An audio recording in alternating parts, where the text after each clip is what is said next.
আসসালামু আলাইকুম প্রিয় শিক্ষার্থী বন্ধুগণ, আজকে আপনাদেরকে জব অফার লেটার কিভাবে লিখতে হয় সেই বিষয়টা নিয়ে আলোচনা করব। চলুন কথা না বাড়িয়ে শুরু করা যাক। আজকে একটা সিভি বানাইলাম একজনের জন্য, এই লোকের জন্য সিভি বানাইছি আজকে। তো আমি আজকে ভিডিওর মধ্যে দেখার আগে করে নিয়ে হয়তো বা ভিডিওটা লম্বা হয়ে যাবে, এই জন্য আপনাদেরকে আমি এক্সপ্লেন করে বুঝে দিতেছি। সেখানে আপনারা দেখতে পাচ্ছেন মাউস পয়েন্ট আমার এখানে দেখবেন কারিকুলাম বিটা সেভাবে লিখবেন। তারপর এখানে আপনার নেমে জায়গা থাকবে, বাস আপনি এই জায়গাটু চেঞ্জ করে দেবেন। আপনার নাম কি, ওই নামটা এখানে বসাই দেবেন। অবজেক্ট এটা এইভাবে থাকবে, আপনি যে স্থান কাজ করেন ওই স্থানে নামটা বসাই দেবেন। আমি বাহরাইনের সিটির নাম মানামা, তাই মানামা দিয়ে দিচ্ছি। এবং যে জায়গায় কাজ করেন ওই জায়গার নামটা দিচ্ছি বারবার, মানামা বারবার। আপনি যেই দেশে থাকেন না কেন ওই দেশের সিটি বসে দিবেন। তারপর যে এলাকায় কাজ করেন ওই এলাকার নামটা এখানে বসে দিবেন। তারপর আমি কিংবা বাহরাইন দিছি, আপনি ওখানকার সিটির নাম দিবেন। অথবা আপনি এটা না দিতে পারেন, সমস্যা নেই, কেটে দিতে পারেন। আর মোবাইল নাম্বার এটা এরকম এই জায়গায় থাকবে, আপনার এখানে মোবাইল নাম্বারটা চেঞ্জ করে দিবেন। তারপর এই জায়গাটু আপনি চেঞ্জ করবেন না, এইটা থেকে এই পর্যন্ত এইভাবে থাকবে, এটা এইভাবে থাকবে, এটা এই বাজে থাকবে। এখান থেকে কিছু চেঞ্জ করে দেবেন। আপনার ফাদার্স নেম, আপনি যদি মেল হন, যদি সেল হন তাহলে এটা এইভাবে থাকবে, আর যদি মেয়ে হন তাহলে ফিমেল দিবেন। আর আপনার ডেট অফ বার্থডে, আপনার জন্ম তারিখটা এখানে বসিয়ে দিবেন।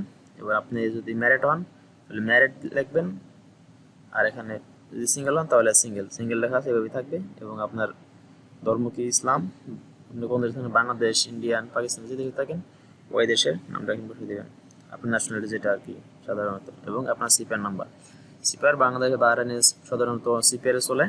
আপনি যে দেশে থাকেন ওই দেশের ওই কার্ড নাম্বারটা দিয়ে দেবেন, মানে ওই কার্ডের উপরে আইডেন্টি কার্ড, ওই কার্ডের নাম্বারটা এখানে বসিয়ে দেবেন। তারপর ল্যাঙ্গুয়েজ নন, আপনি এখান থেকে যে কটা ল্যাঙ্গুয়েজ পারেন ওই ল্যাঙ্গুয়েজ এখানে বসাতে পারবেন, Hindi, Bangla, English.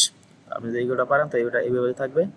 Education qualification, SSC secondary school certificate, আপনি যা থাকেন ওইটা ওখানকার কলেজের সার্টিফিকেট, অথবা অথবা আপনি যদি কোনো স্কিলে না থাকেন আপনি এটা এভাবে রাখতে পারেন, সমস্যা নাই। এবং ওয়ার্ক এক্সপিরিয়েন্স। তারপর এখানে হলো মূলত কথা, আপনার কত বছর এক্সপিরিয়েন্স ওখানে এটা বসে দেবেন। এবং work 5 years work as a pastry chef, মানে এখানে সে 5 বছর কাজ করছে এবং পাস্ট্রি শেফ হিসাবে। In restaurant the name of pastry on the fly, and before I have work in other restaurant আলপুরা কিংবা বাহরাইন।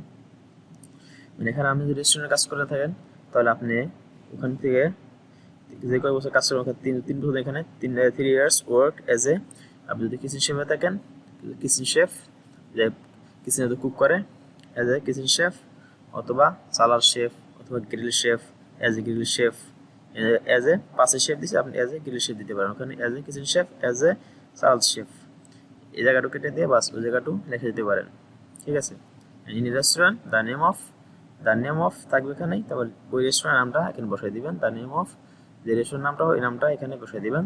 তারপর আগে কোনো রেস্টুরেন্ট কাজ করতেন তাহলে before I have work in a in a in যদি ইন দেওয়ার পর তারপর যে রেস্টুরেন্ট কাজ করছেন আগে ওই রেস্টুরেন্ট এখানে বসে অ্যাড করতে পারেন কিছু রেস্টুরেন্ট, ঠিক আছে।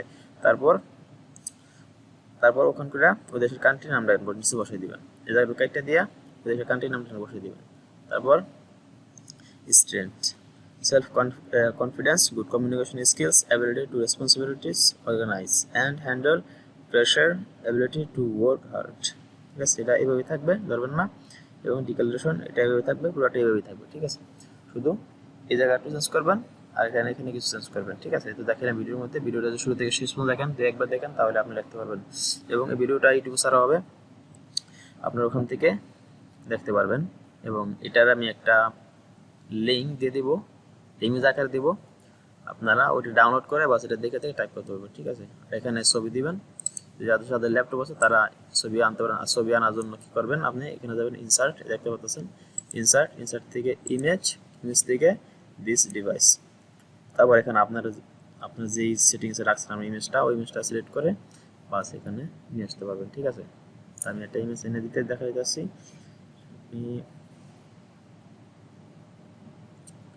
ইমেজটা এই যে ইমেজটা আমি আনছি দেখেন। এবং ইমেজটা দেখেন নাড়াইতে চাড়াইতে সমস্যা হইতেছে আর কি, মুখ কত সমস্যা হইতেছে। তো আমি এখানে পজিশন দিব, এই দেখতে পাচ্ছেন পজিশন। তারপর কর্নার দিয়ে দিলাম, তারপর আমি সামনে দিতে পারতেছি, যেরকম ইচ্ছা ওরকম করতে পারতেছি, এদিকে ওদিকে নিতে পারতেছি। ঠিক আছে, যারা পারেন না তারা অতি সহজেই কাজটা করতে পারবেন। এবং ইমেজটাকে এই করার জন্য এখান থেকে বাস এটা বসে দিলাম, দেখতে পাচ্ছেন হয়ে গেল। ঠিক আছে, এই হলো আজকে এই পর্যন্তই। সবাই ভালো থাকবেন, সুস্থ থাকবেন। আসসালামু আলাইকুম। কোরবানি ঈদ আজকে আমার ভাষণ চলতেছে, সবাইকে ঈদ মোবারক। ভালো থাকবেন ফ্যামিলিকে নিয়ে। আসসালামু আলাইকুম।